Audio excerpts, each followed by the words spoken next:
जी अस्सलाम वालेकुम। उम्मीद है कि आप सब जो है वो खैरियत व आफ़ियत से होंगे। आज जो है बेटा जी हमारा जो टॉपिक चल रहा है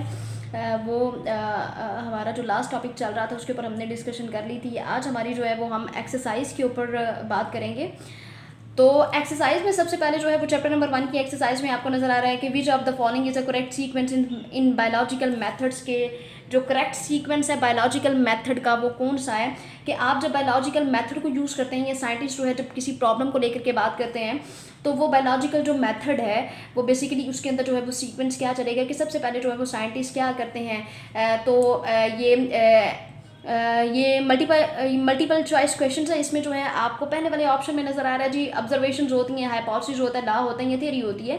तो observation is the very very first step when a biologist work on when biologists work on any biological problem। तो जो पहला स्टेप होता है वो बेसिकली ऑब्जर्वेशन का ही होता है। तो ऑब्जर्वेशन जो है वो पहला स्टेप है और उसके बाद जो है वो उन्होंने हाइपोथेसिस लिखा है, बट उसके बाद लॉ लिखा है और उसके बाद थ्योरी लिखी है। हालांकि आपको पता है जी थ्योरी जो होती है वो सबसे पहले आती है और बाद में जो है वो थ्योरी के बाद लॉ बनता है। सो हम जो एमसीक्यूज़ हमारा एमसीक्यूज़ नंबर 1 है उसको हम जो है वो क्रॉस करेंगे, क्योंकि इसमें पहला जो सीक्वेंस है वो बिल्कुल ठीक चल रहा है, जिसमें पहला और दूसरा सीक्वेंस बिल्कुल ठीक है जी। ऑब्जर्वेशन होती हैं, हाइपोथेसिस होता है, बट लॉ लास्ट पे आना था और फिर जो थी वो थ्योरी आनी थी, बट ये भी आपका गलत हो गया।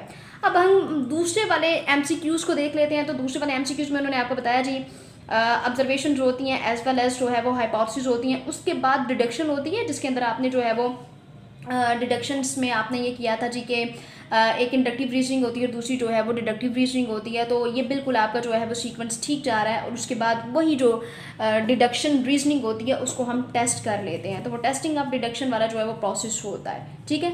तो ये बिल्कुल आपके पास सीक्वेंस जो है वो बिल्कुल ठीक जा रहा था। सो अभी हम इसको ओके नहीं करते। वैसे तो ये जो मेरे पास जो बुक है इसके ऊपर ऑलरेडी जो है वो निशान लगे हुए हैं। तो सी वाला ऑप्शन हम देखते हैं। तो सी वाले ऑप्शन के अंदर क्या जी हाइपोथेसिस होती हैं, गलत हो गया जी। ऑब्जर्वेशन सबसे पहले आनी चाहिए थी, उसके बाद हाइपोथेसिस आनी चाहिए थी, ठीक है। ये सीक्वेंस पीछे वाला बिल्कुल ठीक जा रहा है, लेकिन यहाँ पे ऑब्जर्वेशन पहले आनी चाहिए थी। फिर हम एमसीक्यूज नंबर 4 को देख लेते हैं। उसके अंदर बेटा जी ये जो इसका जो फोर्थ वाला ऑप्शन है उसको हम देख लेते हैं। इसके अंदर जो है वो लॉ है, थ्योरी है, डिडक्शन और ऑब्जर्वेशन। तो ये सारा जो सीक्वेंस है वो ख़राब हो गया कि ऑब्जर्वेशन पहले आनी थी ये वो।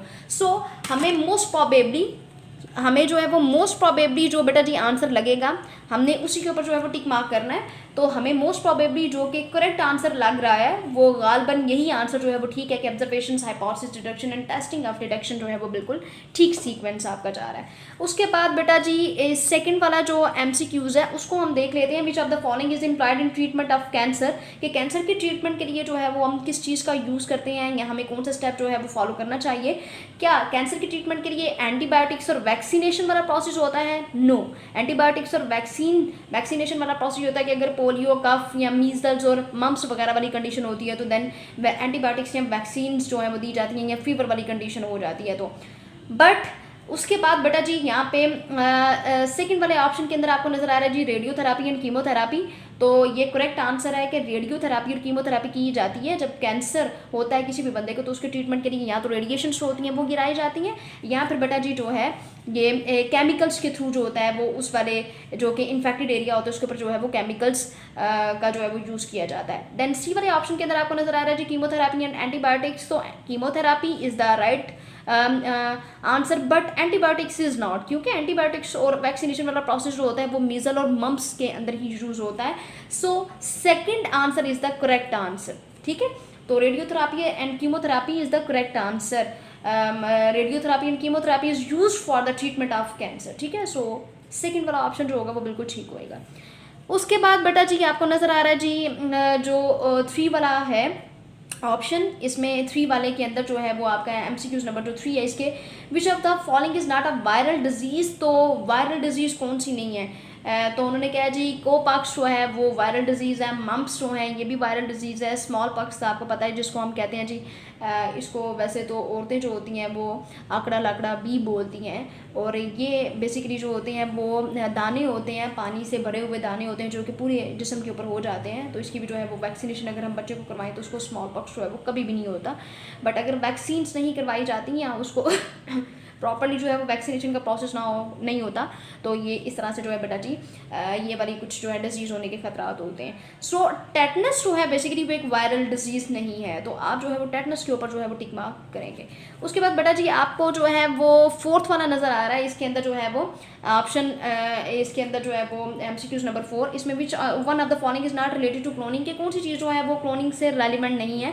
सो replacement of the nucleus of zygote by another nucleus of same organism, it is wrong answer. उसके बाद जो है बेटा जी इस MCQs नंबर 4 में जो इसका बी ऑप्शन है उसमें यह है कि separation of cells of embryo to form more embryos, कि हम एक एम्ब्रियो की जो है वो सेपरेशन करते हैं ज़्यादा एम्ब्रियोज बनाने के लिए, तो ये भी जो है वो गलत है।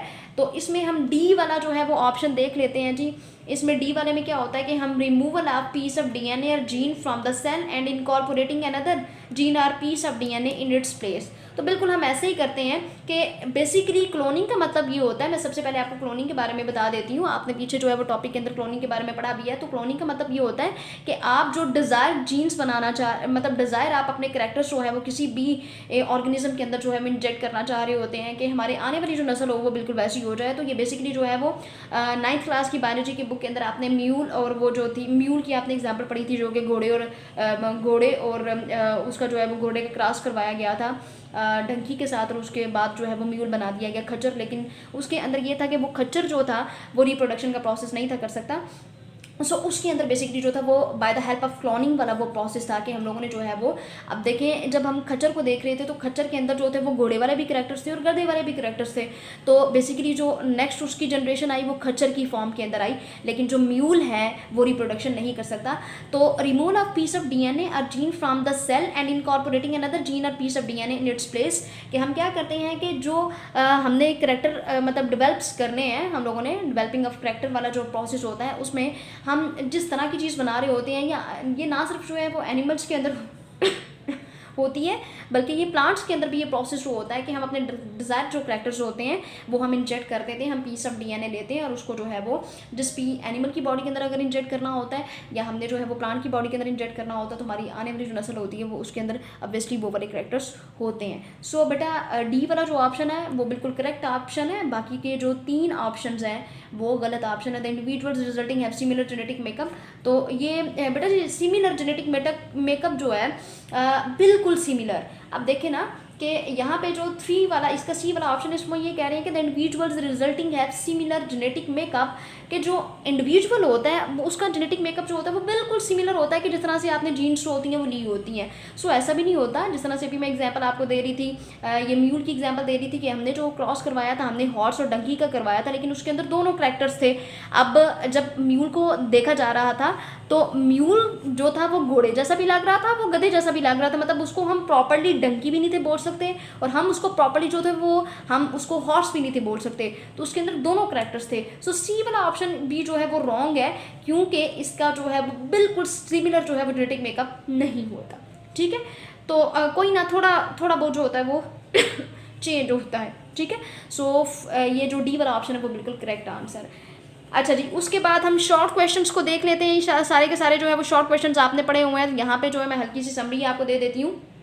शॉर्ट क्वेश्चंस के अंदर what do you mean by hypothesis, hypothesis का क्या मतलब है। तो बेटा जी ये हाइपोथेसिस के बारे में हम लोगों ने जो था वो पढ़ा था पीछे कि ये टेंटेटिव एक्सप्लेनेशन होती है ऑब्जर्वेशंस की, कि अगर आपकी ऑब्जर्वेशन जो है वो बिल्कुल ठीक है, उसके अंदर कोई भी गलती के चांसेस नहीं है कि आप उस प्रोसेस से निकल करके आए कि आपने ऑब्जर्व कर लिया चीज़ को कि क्वालिटेटिव उसकी क्वालिटी के लिहाज से भी उसकी क्वांटिटी के लिहाज से भी आपने उसकी रेशोस भी बताई और उसके अंदर गलती का कोई भी चांस नहीं था, और उसके बाद जो थी आपने हाइपोथेसिस को जो था वो ड्रा किया था, ये कंक्लूड किया था, तो वो आपकी जो कि ऑब्जर्वेशन बिल्कुल ठीक होती है और टेंटेटिव की एक्सप्लेनेशन होती है ऑब्जर्वेशन की, तो उसको हम जो है वो हाइपोथेसिस बोलते हैं। और हाइपोथेसिस आपकी बिल्कुल परफेक्ट होती है, वो इन्फॉर्मेशन होती है जिसके अंदर गलती के कोई भी चांसेस नहीं होती, और नेक्स्ट ऑब्जर्वेशन के बाद जो नेक्स्ट स्टेप होता है वो हाइपोथेसिस का होता है।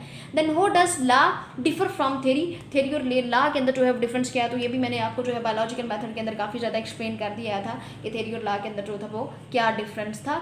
सो बेटा जी बेसिकली जो है ये लॉ तभी बनता है कि जब आप एक तो ये था कि वो जो थ्योरी होती है वो डिफरेंट सिचुएशंस के अंदर से, मतलब वो एक हार्ड टाइम पीरियड से गुजर करके आ रही होती है और उसमें गलती के चांस नहीं होते।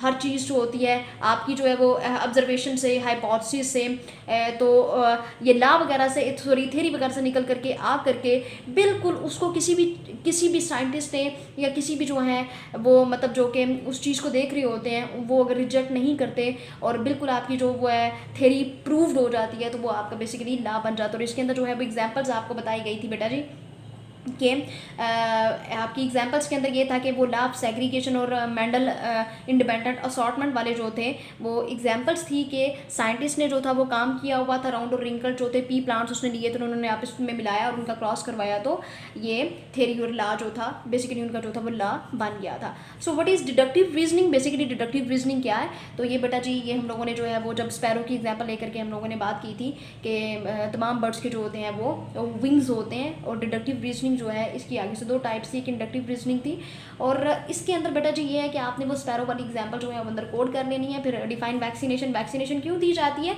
आपको भी पता जी, अभी मैं ऊपर एमसीक्यूज के अंदर इस चीज़ को मैंने डिटेल में जो है वो डिस्क्राइब किया है कि वैक्सीनेशन क्या चीज़ है।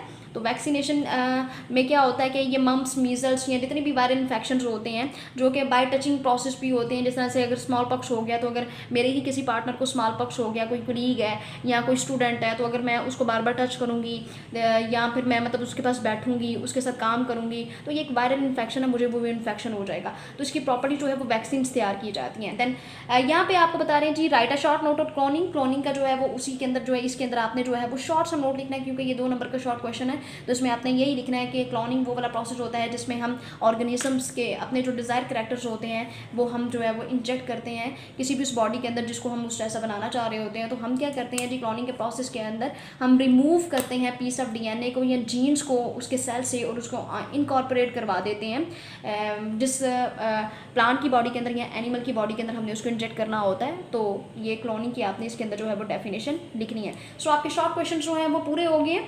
ये चार पांच शॉर्ट क्वेश्चन के अंदर कोई एक शॉर्ट क्वेश्चन जरूर आएगा इंशाल्लाह। आपको एमसीक्यूज ध्यान से कर लीजिएगा, शॉर्ट क्वेश्चन अच्छे तरीके से कर लीजिएगा, और बाकी अल्लाह ताला आपको कामयाब करें। अल्लाह ताला आपका और मेरा हामी नासिर हो। दुआओं में याद रखिएगा। फी अमानिल्लाह।